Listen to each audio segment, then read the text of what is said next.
नमाज जिल्बाब बनाने के लिए यहाँ पे जो है हमें कम से कम 4 मीटर फैब्रिक की ज़रूरत है। तो मैं आपको बताऊँ कि आप सही मेजरमेंट कैसे ले सकते हैं किसी भी साइज़ का। अगर आपको कुछ भी नहीं मालूम है कि इसका मेजरमेंट क्या है कैसा है, क्योंकि रेडीमेड ज़्यादातर लंबाई में बहुत ज़्यादा होता है, आपको अपना खुद का बनाना है या किसी दूसरे का बनाना है, तो आप ये वीडियो देख के आराम से बना सकते हैं। तो आपको बस इस तरह से 4 मीटर फैब्रिक लेना है, जो कि लंबाई में आप देख सकते हैं। और नॉर्मल जो फैब्रिक होता है उसकी जो विड्थ है वो 44 इंचेस होती है, इस तरीके से। तो जो विद वाली साइड है वहीं से आपको जो है फैब्रिक को फोल्ड करना है। इसकी जो विद है बहुत ज़्यादा नहीं रहती है, आपको ज़रूरी नहीं कि आप 60 विद वाला फैब्रिक ख़रीदें, 43 या 44 इनफ है। उसके बाद में आपको यहाँ पे ये जो फैब्रिक है देखिए इस तरह लंबाई में फ़ोल्ड करना है। जब इसकी कटिंग करते हैं ना तो इसको इस तरह से लंबाई के हिसाब से फ़ोल्ड करते हैं। और अभी तो समझ लीजिए कि आपको बिल्कुल नहीं पता है कि आपकी लेंथ कितनी होने वाली है। तो इस तरह से इस फैब्रिक को आपको रखना है, एक हिस्सा छोटा और एक हिस्सा बड़ा, क्योंकि जो बड़ा वाला हिस्सा होता है वो बैक साइड का होता है, पीछे के हिस्से में जो आपकी लंबाई बढ़ जाती है उसका हिस्सा रहता है। तो इसमें आपको क्या करना है कि आपको यहाँ पे फैब्रिक को उल्टा करना है और इस तरह से डबल फोल्ड करना है। और डबल फोल्ड करने के बाद में अब जो फोल्डिंग वाला हिस्सा आप देख सकते हैं वहाँ से आपको आपके फेस की गोलाई मार्क करना है। तो उसके लिए सबसे पहले आपको आपका फेस की जो गोलाई है उसका आपको एक जो है वो मेजरमेंट ले लेना है। जैसे इस तरह से आपने मेजर टिप को रखा अपने सर के ऊपर, और आपको आपका जो फोरहेड है वहाँ पे आपको इस तरह से मेजर टिप को लाना है और देखना है कि मतलब कंफर्टेबल आपको गोलाई जो है वो किस में आ रही है, कितने इंचेस में आ रही है। तो मैंने यहाँ पे डॉल के हिसाब से लिया है। आप अगर अपने फेस के हिसाब से करेंगे तो आपकी जो फेस की गोलाई है जितना भी आएगा उसका हाफ़ आपको लेना होता है। तो आपकी फेस की गोलाई कम से कम यहाँ पे 20 या 21 इंच तक आती है, ज़्यादा से ज़्यादा आपकी 22 या 22.5 जाएगी, उसके ऊपर नहीं जाती। तो जो भी फेस की आपकी गोलाई रहेगी उसका हाफ़ लेना है। जैसे 20 है तो आप 10 लीजिए, लेकिन अगर 21 या 22 है तो आप 10.5 लीजिए। तो 10.5 जो रहती है ना वो एकदम परफेक्ट साइज़ होती है। लेकिन तो भी अगर आपको और ज़्यादा लूज़ करना है तो आप 11 इंच भी मार्क कर सकते हैं। तो यहाँ पे जो हमने फैब्रिक को फोल्ड किया है वहाँ से फेस की गोलाई मार्क करनी होती है। इस तरीके से यहाँ पे निशान लगाना होता है और निशान लगाने के बाद में जितना भी फैब्रिक आपके पास बचता है उसको आपको स्टिच करना है। और स्टिच करने के लिए आपको 1 इंच तक फैब्रिक को यहाँ पे रखना है, 1 इंच या पौना इंच भी आप रख सकते हैं। बस यहीं से इस फैब्रिक को आपको सिलाई करके जॉइंट करना होता है। तो यहाँ पे इस तरह से आप पूरे बड़े फैब्रिक को जो है इस तरह से आप जॉइंट करेंगे पहले, और जॉइंट करने के बाद में यहाँ पे फेस की गोलाई आपको दिखाई दे रही है। इसके बाद दोबारा से इसे यहाँ पे ऐसे फोल्ड करेंगे और यहाँ पे क्रॉस करते हुए अब हमें एक निशान लगाना है। ये देखिए इस तरह आपको जो बड़ा फैब्रिक है उसके अंदर भी ऐसे ही निशान लगाना है।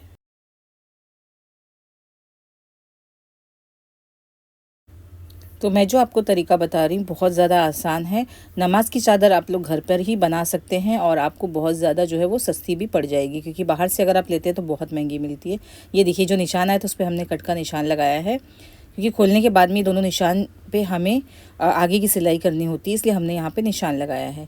तो इस तरीके से इसे खोलना है और इसी के साथ साथ में अगर आप जो ये फेस वाला हिस्सा है इसके ऊपर सिलाई लगा देंगे तो उसके लिए आपको बहुत आसानी हो जाएगी। ये देखिए यहाँ से फैब्रिक को डबल फोल्ड करते हुए अंदर की तरफ से एक बार हम फाइनल सिलाई इसके ऊपर लगा देंगे, क्योंकि दोबारा हमें जो इसके बाद सिलाई करनी है इससे हमारा जो फैब्रिक है वो आपस में जॉइंट हो जाएगा। तो यहाँ पे फेस वाला काम भी हमारा हो चुका है, ये आप देख सकते हैं। और यहाँ पे हम 2 डोरी लगाएंगे जिससे हम हमारे जो ये नमाज की चादर है इसको हम टाइट पीछे की तरफ से टाई कर सके। तो उसके लिए हम यहाँ पे निशान लगाएंगे, जो कि आपको यहाँ पे 6.5 इंच पे निशान लगाना है इस तरह से। उसके बाद में अब हम इस फैब्रिक को यहाँ पे इस तरह से रखेंगे जैसे हमने कट का निशान लगाया था। अब इस फैब्रिक को यहाँ से जैसे आपको सीधा दिखाई दे रहा है, सेम जो हमारा दूसरा वाला विद वाला फैब्रिक है यहाँ पे जो हमारा एंड है फैब्रिक का उसको पकड़ेंगे और बिल्कुल सीधा इसको मिलाते हुए हमें इस पर सिलाई लगानी होती है। लेकिन इसके लिए आपको दोबारा से इसका सेंटर निकालना है। सेंटर इसलिए निकालना है क्योंकि हमने जो सामने वाला जो विद वाला फैब्रिक था उसमें हमने फेस की गोलाई ले ली है, उसमें हमने 1 इंच तक एक्स्ट्रा लेके सिलाई की है, जिसकी वजह से अब दोनों की जो विद है उसमें 1 इंच का फ़र्क आ चुका है।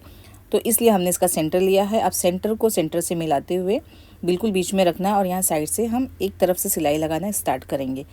तो इस तरह अगर हम सिलाई लगाएंगे तो दोनों तरफ हमारे पास हाफ इंच फैब्रिक एक्स्ट्रा बच जाएगा। इस तरीके से देखिए मैं आपको बताती हूँ, क्योंकि अगर आप एक तरफ से इसे सिलाई करके लगा देंगे तो दूसरी तरफ 1 इंच आपके पास फैब्रिक बचेगा जो कि क्रॉस में हो जाएगा। ये आप देख सकते हैं, ये देखिए इस तरह। अब जो इसके अंदर साइड में एक्स्ट्रा फैब्रिक निकला है, इसकी हम यहाँ पे कटिंग कर देंगे। तो सेम ऐसी आपको बड़े फैब्रिक में भी करना होता है। तो यहाँ पे हमारा फैब्रिक जो है वो बिल्कुल सीधा हो जाएगा इतना कटिंग करने के बाद में। तो यहाँ पे इसकी वजह से ये फैब्रिक हमारा एक्स्ट्रा निकला है, क्योंकि हमने बीच में से सिलाई की है। ये देखिए इस तरह।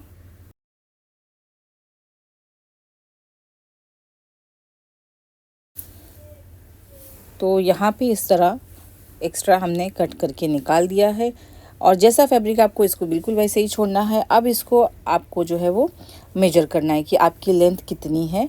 आपको डायरेक्ट जो है अपने सर में इसे डालना है, यानी जैसा ये आप देख सकते हैं फेस वाला हिस्सा जैसे स्कार्फ पहनते हैं ऐसे आप पहन लीजिए। और आपको अभी बिल्कुल भी लेंथ वगैरह कट नहीं करनी है, सिंपल आपको जो है इसे पहनना है और फिर देखना है कि आपकी लेंथ कहाँ तक आती है। जैसे मैं आपको यहाँ पे डॉल पे बना के दिखा रही हूँ।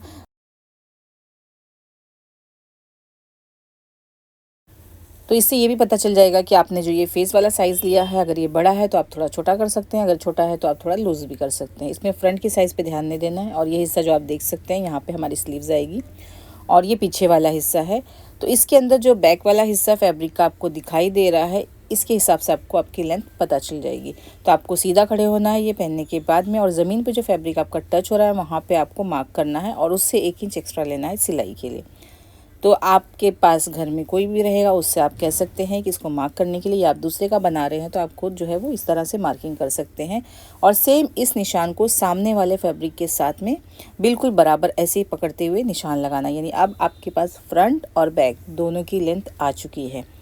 तो ये जो जिलबाब है इसके अंदर फ्रंट लेंथ जो है वो छोटी होती है, और बैक की जो लेंथ होती है वो बड़ी होती है, क्योंकि फ्रंट में हमारा ट्रायंगल जैसा बना है और उसके बाद हमने जो फैब्रिक जॉइन किया उसकी वजह से इसकी लेंथ फ्रंट की कम होती है। ये देखिए मैं इसे निकाल के आपको बताती हूँ कि आपको अब कैसे कट करना है। तो इस तरह से हम जो है इस फैब्रिक को रखेंगे, और उसके बाद में हम इस कट को जो है हम इस तरह से फोल्ड करेंगे। डबल फोल्ड करते हुए दोनों निशान एक दूसरे के सामने आ जाएंगे। उसके बाद में यहाँ पे बिल्कुल सीधा मार्क करेंगे और इसकी कटिंग कर देंगे। बस आपको ध्यान रखना है कि आपको नीचे फोल्डिंग के लिए 1 इंच एक्स्ट्रा लेना है, नहीं तो चादर छोटी हो जाएगी। और जो बचा हुआ फैब्रिक हमारे पास रहेगा उसके अंदर से हमारी स्लीव्स बन जाएगी, और डोरी भी हम इसमें से ही निकालेंगे। तो देखिए आपके पास आपकी लेंथ आ चुकी है।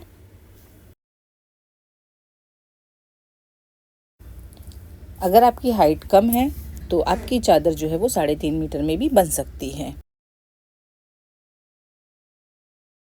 इसके बाद हम 2 डोरी कट करेंगे। जो एक्स्ट्रा फैब्रिक हमारे पास बचा था उसमें से 1-1 इंच चौड़ी यहाँ पे, और जो हमने मार्क किया था 6.5 इंच पे यहाँ पे हम अटैच कर देंगे। इसके बाद में हमें स्लीव्स की कटिंग करनी है। फैब्रिक को 4 फोल्ड करके रखेंगे और 1 इंच यहाँ पे क्रॉस करते हुए रखेंगे। और इसका मेजरमेंट जो रहेगा वो कम से कम आपको चौड़ाई में 10 इंच तक रखनी है। और यहाँ पे हमने जो है स्लीव्स को अटैच कर देना है साइड से। इस चादर की फ्रंट की जो लेंथ है वो 46 या 47 इंच तक रहेगी, और जो इसकी बैक लेंथ है वो कम से कम 68 इंच तक रहेगी। फ्रंट की जो लेंथ है इस लाइन से ली जाती है, इसलिए इसकी लेंथ बहुत कम रहती है सामने की तरफ से। तो आप अपनी हाइट के हिसाब से देखिए कि आपकी लेंथ कहाँ तक आती है। तो फ्रंट में जैसे कि मैंने आपको बताया है 46 है तो 47 लेना होता है, 45 है तो 46 लेना होता है, क्योंकि 1 इंच हमारा ये नीचे फोल्डिंग में जाता है। और जो बैक की लेंथ हमारी लंबी इसलिए होती है क्योंकि जो ऊपर हमने क्रॉस किया है वो हिस्सा हमारा 20 इंच एक्स्ट्रा होता है, और टोटल हमारी जो बैक की लेंथ होती है वो कम से कम 68 इंच या 67 इंच होती है। यानी हमारा एक मेजर टेप और प्लस 7 या फिर 8 इंच तक एक्स्ट्रा हमें लेना होता है। और स्लीव्स आप अपने हिसाब से बना सकते हैं। आगे की तरफ आप इलास्टिक लगाइए, जैसे कि मैंने इसमें गदस डाली। उसके बाद में यहाँ पे जो जॉइंट है यहीं पे हमारी स्लीव्स अटैच होती है। दोनों स्लीव्स को इसी तरीके से यहाँ पे बिल्कुल सीधा रखते हुए सिलाई करके हम यहाँ पे अटैच करेंगे।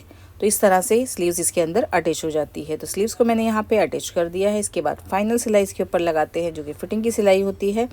और यहाँ पे सिलाई लगाने के लिए आपको 1/2 इंच से ज़्यादा फैब्रिक बिल्कुल भी नहीं लेना है। बिल्कुल पतला सा आप देख सकते हैं साइड में, बस यहाँ बिल्कुल किनारी पर से आपको सिलाई लगानी है। और जब आप इसके अंदर फिटिंग की सिलाई दोनों तरफ लगा देंगे उसके बाद में आपको घेरे पे सिलाई लगानी है, जो कि आपको डबल फोल्ड करते हुए लगानी होती है इस तरीके से। और यहाँ पे हमने इसके ऊपर कंप्लीट सिलाई लगा दी है, डोरी भी अटैच कर दी है। और यहाँ पे जो हमारा जिल्बाब है नमाज का बिल्कुल रेडी हो चुका है। देखिए मैंने बड़े में भी बिल्कुल सेम इसी तरीके से इसकी कटिंग और स्टिचिंग बताई है। वीडियो का लिंक आपको डिस्क्रिप्शन में और कमेंट बॉक्स में पिन कर दूंगी, ताकि आप लोगों को आसानी से वीडियो मिल जाए। तो आप लोग जो है रमज़ान में इस जिल्बाब को ज़रूर बनाइए और ज़्यादा से ज़्यादा इबादत करिए, क्योंकि हमारा ज़्यादा वक्त अगर अल्लाह ताला की इबादत में गुज़रता है तो वो हमारे लिए बेहतर होता है कि हम बाहर की शॉपिंग करने के बजाय, बाहर का दूसरा कुछ काम करने के बजाय जितना हो सके हम अपने रब की इबादत करें।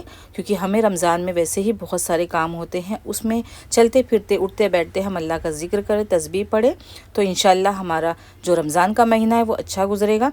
और साथ ही साथ आप लोग दुआ भी करिए और मेरे लिए भी दुआ करिए कि अल्लाह ताला हम सब की मगफ़िरत करे और हम सब की दुनिया और आखिरत जो है वो अच्छी बनाए और दोनों जहाँ में हमें कामयाबी अता करे। आमीन सुम्मा आमीन। तो इस वीडियो को मैं यहीं पे एंड करती हूँ। उम्मीद करती हूँ कि आप लोगों को इस जिल्बाब की कटिंग और स्टिचिंग समझ में आ गई होगी। अगर नहीं आई है और आप लोगों को बड़ों के मेजरमेंट के हिसाब से देख के बनाना है, तो उसकी वीडियो मैंने अपलोड करी है, वो भी आप लोग एक बार ज़रूर देखिएगा। और मुझे उम्मीद है कि इंशाल्लाह आप लोगों को ज़रूर समझ में आएगा और आप लोग ज़रूर बनाएंगे। मैंने और भी नमाज हिजाब की वीडियोस अपलोड की है, बहुत सारे स्कार्फ की वीडियोस अपलोड की है। आप लोगों को जो चीज़ आसान लगती है और जो चीज़ समझ में आती है और जो आप बना सकते हैं, ज़रूर एक बार ट्राई करिए, बनाइए। आपका जो पुराना दुपट्टा है उसी से आप स्कार्फ बनाइए और पूरा टाइम आप घर में पहन के रह सकते हैं। या फिर अगर आपको हिजाब कैप पहनना है तो वो भी आप बना के पहन सकते हैं। तो चलिए मिलते हैं अगली वीडियो में, जब तक के लिए दुआ में याद रखें। और देखिए ये वाला मेरा बड़ा वाला जिल्बाब था, इसे देखिए एक बार ज़रूर ट्राई करिए। तो दुआओं में याद रखिए। अल्लाह हाफिज़।